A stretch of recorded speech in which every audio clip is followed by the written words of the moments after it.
Only 1 in 10 will make it. Canada's harsh truth about permanent residency in 2025. Welcome back to Canada Chronicles. Today we're uncovering one of the biggest turning points in Canada's immigration system, a truth most people aren't ready to hear.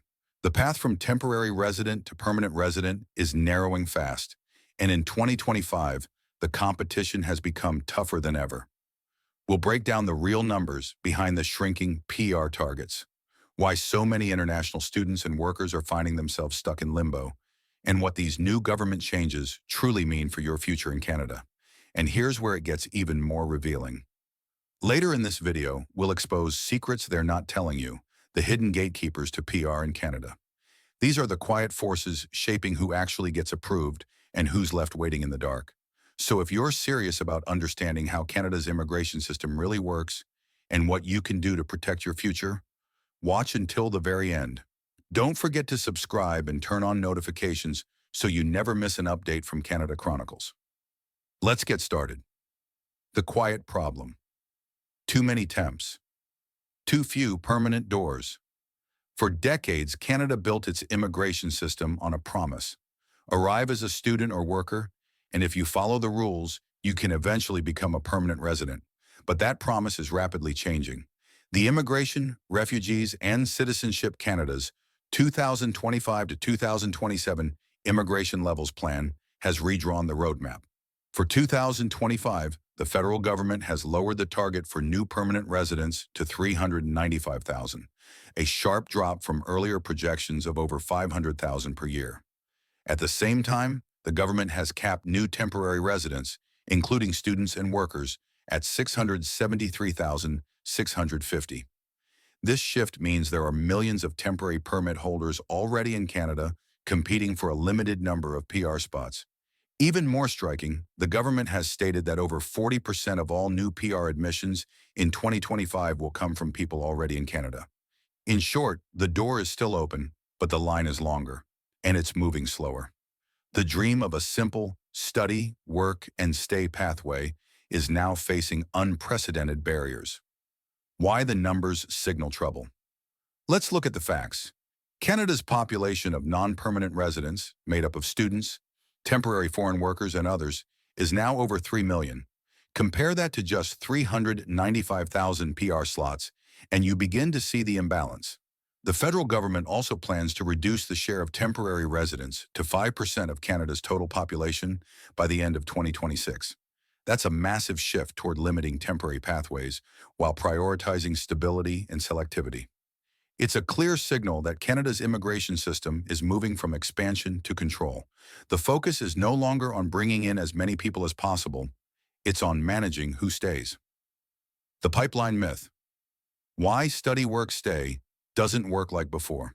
For years, international students and foreign workers were told that studying or working in Canada could be a guaranteed path to permanent residency. That narrative no longer holds true. First, the study permit cap and new provincial attestation letter requirement have limited the number of international students allowed to enter Canada. Colleges that once relied heavily on foreign enrollment are now struggling to adjust. Second, the temporary foreign worker program is facing stricter scrutiny.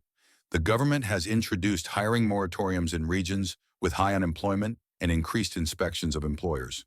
Industries like agriculture, food processing, hospitality, healthcare support, and construction, which rely heavily on temporary workers, are now under pressure to reduce dependence on short-term labor.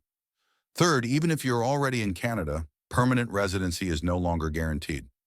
Fewer PR spots and growing competition mean the transition is now a selective process based on economic need, language ability, and adaptability. The system is transforming from an open pathway to a filtered competition, where only the most prepared, skilled, and timely applicants succeed.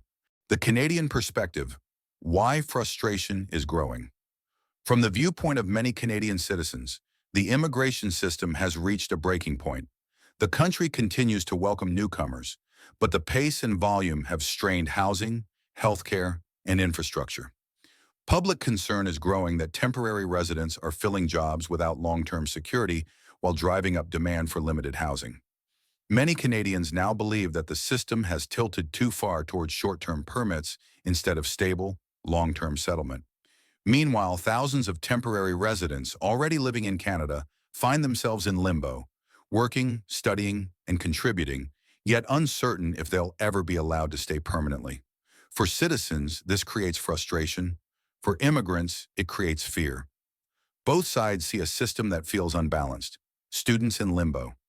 Imagine a student who came to Canada in 2023, full of hope. They enrolled in a 2-year college, completed their program, obtained a post-graduation work permit, and worked for 2 years believing they were on track for permanent residency. Then the rules changed. Stricter eligibility requirements, new language standards, and limited PR targets now stand in their way. With fewer PR seats available and an influx of applicants ahead of them, even qualified graduates face months or years of waiting. The result is a generation of educated, hardworking individuals caught between policy shifts and political priorities. They came to build a life in Canada, but the promise they believed in has become a moving target. Workers under pressure. Temporary foreign workers are the backbone of Canada's essential industries. They pick crops, process food, staff restaurants, support hospitals, and help build homes. Yet under the new 2025 to 2027 immigration levels plan, only 82,000 low-wage work permits will be issued each year. That's a dramatic reduction.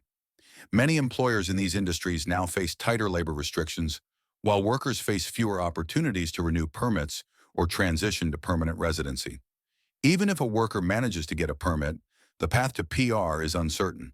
The government's priority has shifted toward high-demand sectors such as skilled trades, healthcare, technology, and infrastructure, leaving many laborers in vital but lower-wage roles without a clear path to stay. The harsh math behind only 1 in 10 will make it. Let's put the numbers in perspective.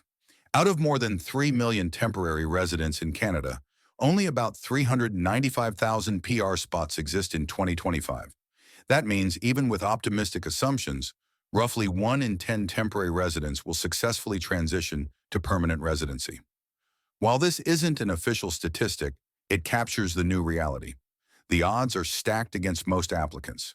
Policy shifts, limited quotas, and stricter eligibility rules have turned what was once a hopeful journey into a highly competitive race. Some high-skilled professionals and provincial nominees still have strong chances, but for international students, service workers, and low-wage employees, the competition has never been fiercer. Thanks for staying with us this far. We appreciate your time and hope you're finding this information valuable. Secrets they're not telling you. The hidden gatekeepers to PR in Canada. Behind every immigration announcement lies a complex web of quiet decision-makers, shifting priorities, and hidden filters that decide who gets approved and who doesn't. These are the unseen gatekeepers shaping the fate of thousands. The first gatekeeper is timing. Many students and workers entered Canada under older, more flexible policies. But with the government's recent updates, they're now subject to tighter rules, sometimes retroactively. This means your future could depend on when you applied, not just how qualified you are. The second gatekeeper is location. The federal government has made it clear that priority will go to those already in Canada. Applicants abroad, even highly skilled ones, may find themselves waiting as those inside the country get processed first. The third gatekeeper is economic priority. The government has shifted focus toward industries like healthcare, construction, and technology while reducing emphasis on general labor and hospitality. If your occupation doesn't match current demand, your chances shrink dramatically. The fourth gatekeeper is attrition. The Parliamentary Budget Office has projected that millions of temporary residents will either transition out of Canada or lose eligibility over the next few years. That attrition helps the government manage numbers quietly, without public deportation drives, simply through expiration of status. The fifth gatekeeper is access to accurate information. Many newcomers rely on outdated advice from agents or schools, still promising an easy PR path. By the time applicants realize the rules have changed, it's often too late to adjust. These aren't conspiracy theories. They're systemic realities. Understanding them is the first step to making smarter decisions about your future in Canada. The solution: how to improve your odds. Now that you know what's really happening, how can you improve your chances of success? First, choose your path strategically. Focus on programs and careers aligned with Canada's economic needs: healthcare, skilled trades, technology, and infrastructure. Second, time is everything. If you're already in Canada, build Canadian experience quickly and maintain valid status. If you're outside the country, act early before more caps take effect. Third, strengthen your credentials. Keep your education, experience, and language proficiency up to date. As competition intensifies, every point in your immigration profile counts. Fourth, monitor policy changes. Immigration, Refugees and Citizenship Canada frequently updates its eligibility rules and processing priorities. Staying informed can mean the difference between approval and rejection. Finally, have a backup plan. Provincial nominee programs, rural initiatives, and new regional pilots may offer alternative routes to PR. Explore every option and avoid putting all your hopes into one pathway. Knowledge is your most powerful asset. Those who understand how the system truly works can navigate it more effectively and stand out in a crowded field. Canada's immigration system in 2025 isn't closing its doors, but it's no longer the open highway it once was. The dream of study, work, and stay has turned into a race where only the most informed and adaptable will cross the finish line. Whether you're already in Canada or preparing to come, your future depends on how well you understand this new reality. Stay informed, stay strategic, and prepare for the next wave of policy shifts, because change is now constant. If you found this breakdown helpful, hit subscribe, turn on notifications, and join our growing community of viewers who want real, fact-based insights about Canada's immigration system. Thanks for watching Canada Chronicles. See you in the next video.